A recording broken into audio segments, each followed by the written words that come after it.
What's up mga brotels? So, ito yung pang third video ko. Ito yung update natin sa BRZ natin.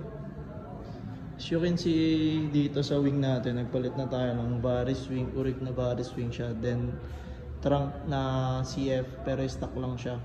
Hindi siya sable. Ayan. Palit na tayo. Then, yung roof ko, nagpa-wrap ako ng black. Para maganda yung ano niya, all black lang siya. Like, pag tinignan mo siya dyan. Ayan.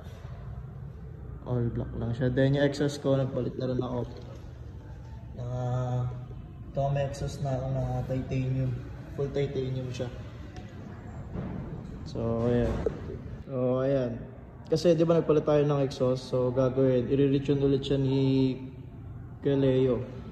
Baka this Thursday. Chuchun. Tapos vlog ko rin niya, papakita ko sa inyo. Tapos ito yung hood din pala natin. Palit tayo Barris hood. Carbon din siya. Yan, Barris. Yan, and update natin, nagpalit tayo. And looks niya ngayon. Clean look lang siya. Pogi, kasi gagawin natin straight body siya eh. So ayan. Ayan look niya.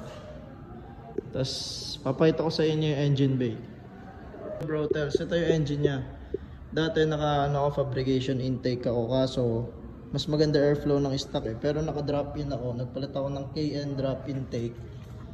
So ayun, kakabit lang din namin kanina. Tapos naka-STI ako, then naka-PMU ako. So ayun lang, tapos TI, radiator cover. Ayun lang, nothing special din naman dito sa engine natin, sa Amaron engine. Pero may mga strut bar pa ako. Wala pa eh, wala pang budget.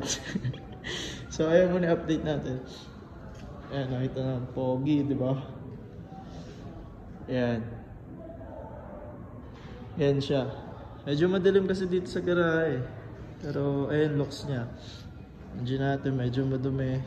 Hindi ko pa napapa-engine wash. Yan. Pogi oh. So next plan natin dito siguro yung BBK. Papalit na akong BBK.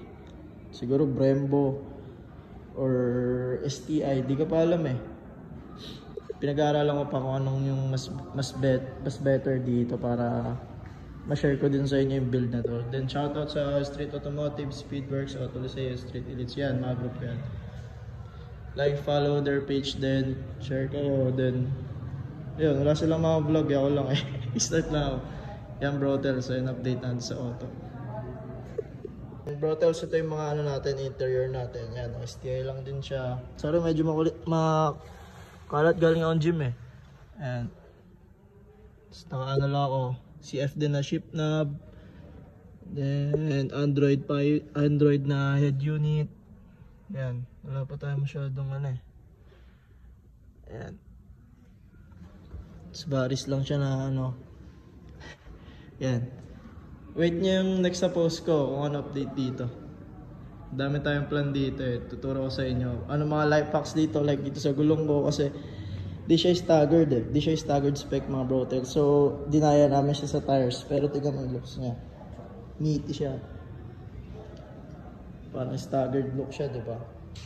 Para unique lang kasi kadalasan staggered specs na lahat eh. Ito, tignan mo siya. Pag tinignan mo dito, pasok siya sa fender. Ayan, oo. Pero ang ganda ng fit niya. Hindi siya staggered. Ayun lang na updates natin. Subscribe kayo mga brotels para sa update dito. Ayun lang, thank you. Like and share my page. Then subscribe na rin kayo. Thank you.